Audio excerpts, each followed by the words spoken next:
and welcome to yet another episode of Cuppa Press. I hope all of you are keeping safe and are in great spirits. So today on our show we have a very interesting speaker, Mr. Novnish Ramesh. He is a content and campaign manager for Europe, Middle East and the African region. So without further ado, I would like to welcome Mr. Novnish to the show. Hello Novnish, how are you doing? Hi Akshaya, and hi guys. I'm doing great actually. Hope you're doing good as well. And I wanted to say thank you very much for inviting me to the show, and I can tell you it's going to be a blast. So let's go. Thank you so much for being here on the show, Novnish. I'm very thrilled to get started because being a content marketer myself, I think I have a personal bias towards today's episode. And I definitely cannot wait to see what's in store for us, Novnish. So before we dive into the topic, can you tell us a little bit more about who Novnish is? Absolutely. It's interesting that you asked because I don't have a normal background, let's say. I mean, I was born in India. I was born in Madurai from the south, but I've only lived in India for about 6 years, And then after that, I came into Europe. It's about 27 years I've been living in Europe. So I lived in Poland and now in France for 20 years. So I've had that chance to actually listen to a lot of stories, meet a lot of interesting people, and be in an international environment all the time.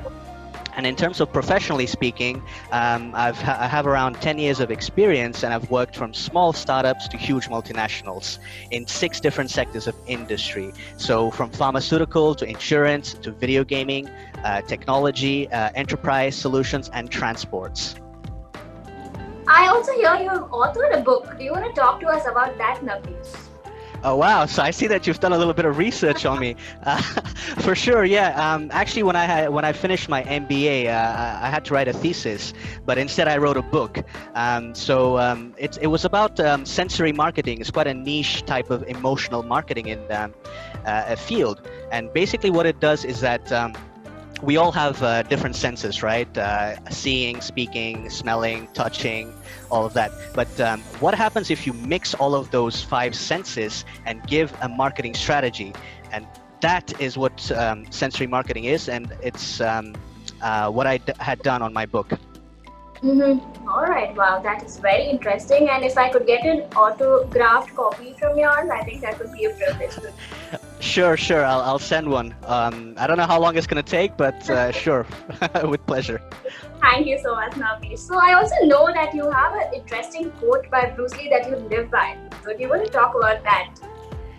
Yeah, basically it's a quote. It's one of my famous quotes because Bruce Lee is, I look up to him as a mentor because discipline is quite important, and his quote is basically, it talks about water, basically how water can be formless, shapeless, and adapts to different containers.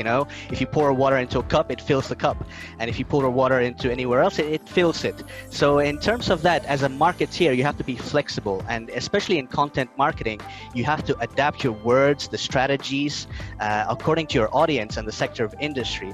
So I thought that it would be a great match. So I keep using it whoever I speak with. All right, that's very interesting. And I think I quote Bruce Lee, and he finishes it by saying, "If you can be anything, be the water, my friend." So I think that's a great piece of advice to follow, and we will get the ball rolling right away. So this episode is going to be a playbook of sorts when it comes to content marketing, and I'm going to throw it open to you, Novnish. Sure, great. Thanks for throwing the floor down to me. So basically, during these years, these 10 or so years that I've been working, I've learned something about the audience. I say this to everyone. People don't buy goods and services. They buy benefits. They buy experiences. They buy relations, stories, and magic. And my job has always been to get these stories across by using different content marketing strategies to create this magic. And currently, right now, as you've been noticing, content marketing has seen a boom, and many of the world's biggest brands want a piece of this slice because if they neglect it, it's way more risky. This is simply because it's a powerful tool, that content marketing, because it reaches the customer interest and engagement, but you have to use it correctly.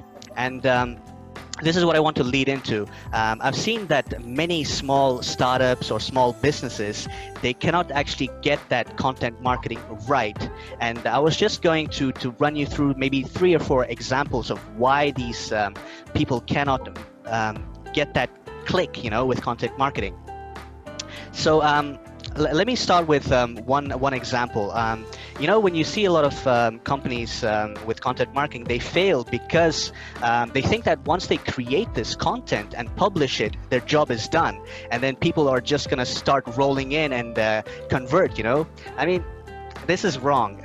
Unless you're incredibly lucky or you're the most famous company in the world, you have to put in the effort. Otherwise, it's not going to work. And companies need to really focus on this promotion strategy, which is important because you need to be able to get across your solutions to your customers in the correct or proper medium.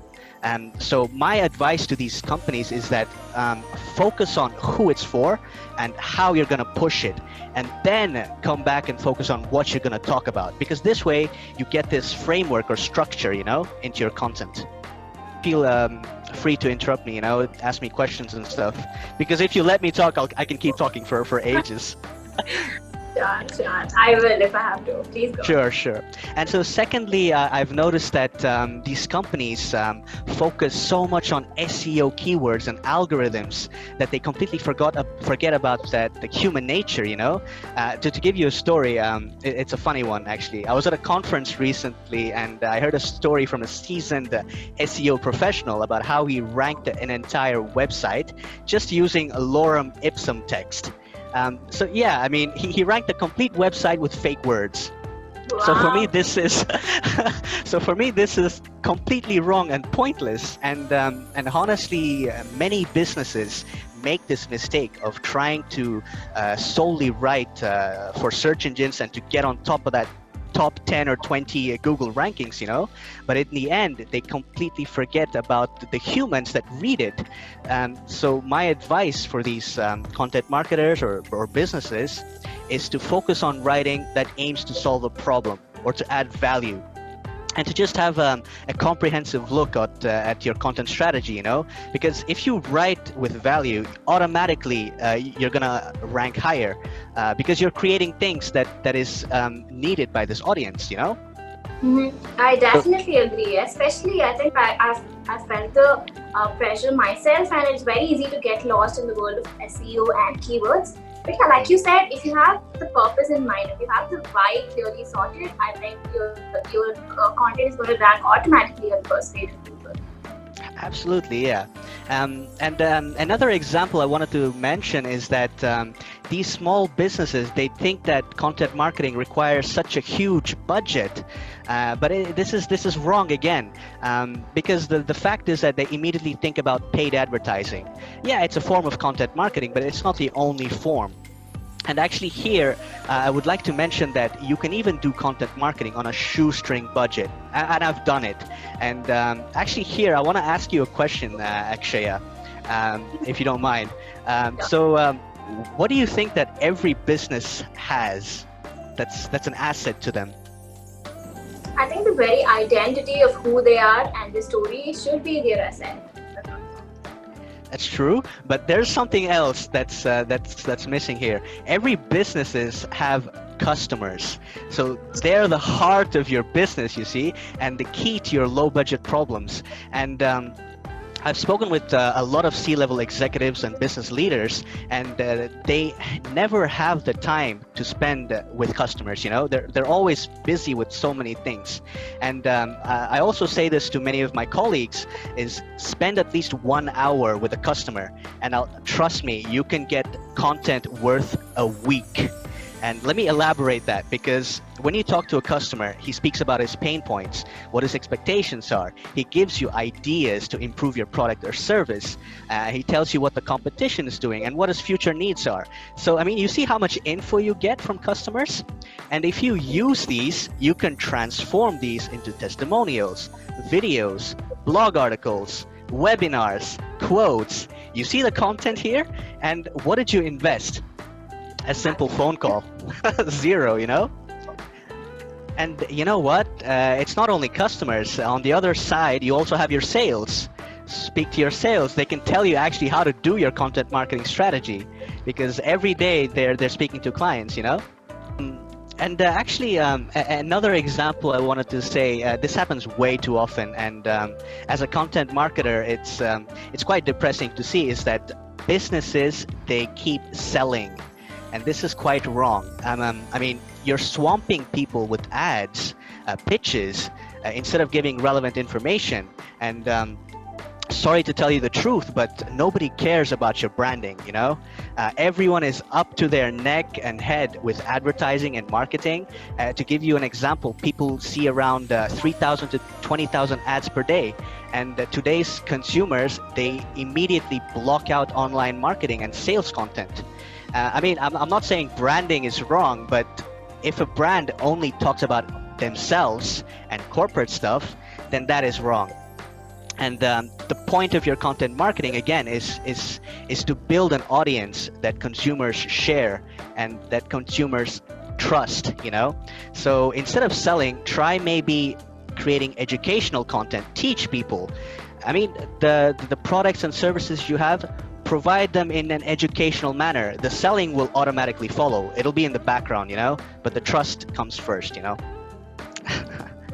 I definitely agree with that, Novnish. I mean, if you can gain trust among the mind of your audience, I don't think you should invest a lot in promoting your product. Sell like hot pancakes by itself. There's one more thing that I wanted to say is another example is that businesses, they focus too much on ROI. Yep, this magic word, ROI, return on investment. Just a couple days ago, I spoke with a marketing executive, and he told me they're not seeing any ROI from their content marketing activities. So I asked him, so how long did you wait from the moment that the content was used and published? And he told me, well, Novnish, it's been more than a week. So, so the problem here is that most businesses, they expect to see results the very next day. They don't have this patience to wait, and content marketing is a long-term investment. And honestly, you can be creating content, but you may not be sure if this content is going to click or not. Sometimes it works, sometimes it doesn't. There's no pattern to it. So you cannot compare with your past content. You cannot compare anything else that you've done in the past, you know? Each content has a different objective. And what you have to do is you have to keep creating content consistently, try things out, analyze. And yeah, some content is going to fail. That's in the game, you know? But if you don't keep trying, then you're never going to get to that huge bang of a campaign. So patience is a virtue. Indeed. I agree with it 100%, Ramesh. One last point that I want to make is, I mean, this is going to be my last point because there's a lot of things to say, but fear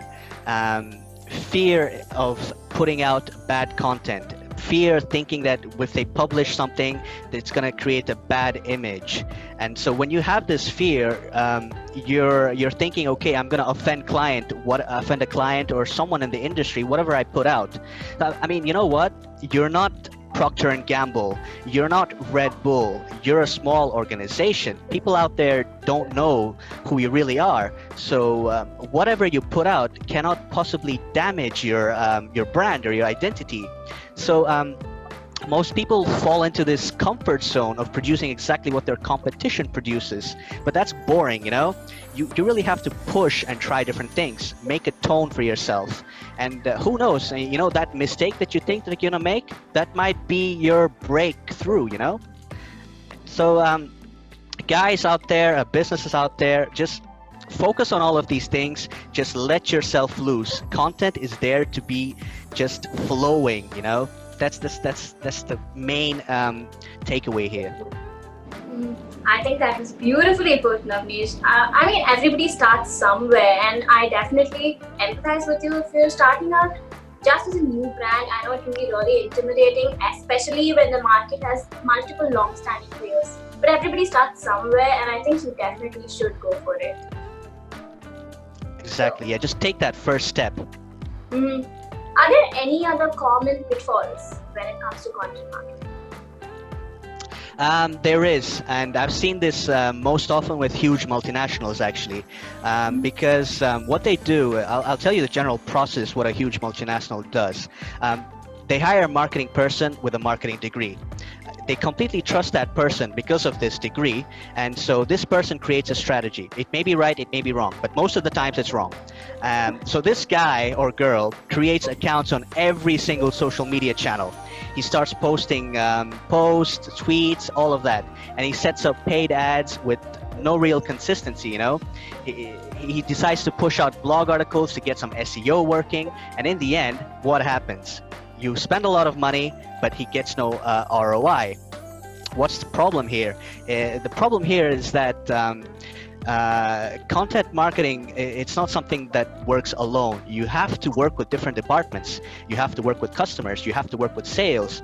You have to work with your internal employees as well, So every multinational do it this way because the competition does it, because every other multinational does it.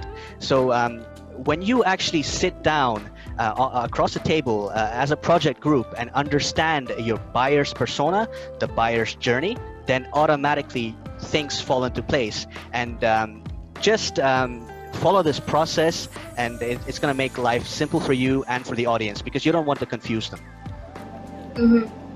Yeah, I think being consistent with what you're trying to convey is a very important factor when it comes to content marketing. And also, since you've spoken about strategizing, I want to ask you, what is the importance of strategizing content? Because if you're not going to plan and if you're going to just start creating content sporadically, I think it's only fair to expect results that are sporadic as well.